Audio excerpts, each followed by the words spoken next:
Okay, did you know that Scott Pilgrim was very nearly played by a completely different actor?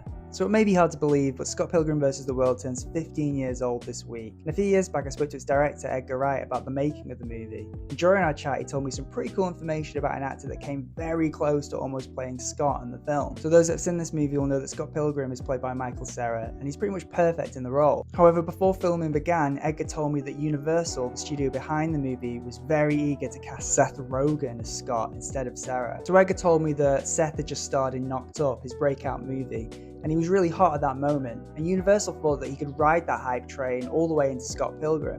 Thankfully, Edgar was a huge Arrested Development fan, and he just knew that Michael Cera, who played George Michael on that show, would be the perfect Scott Pilgrim. And as it turns out, he was completely right, but even after the casting news was announced, fans still weren't convinced. Some vocal people online started to think that Zac Efron should play the role. Why? Well, it turns out their reason was they thought he looked more like an action star. Luckily, Edgar knew that that was the opposite of everything Scott Pilgrim stood for. Scott was the unlikely action hero. He was the last person you would ever expect to step up and fight 7 evil exes. It's what helped Michael Cera make the role his own and ultimately become completely iconic in the role.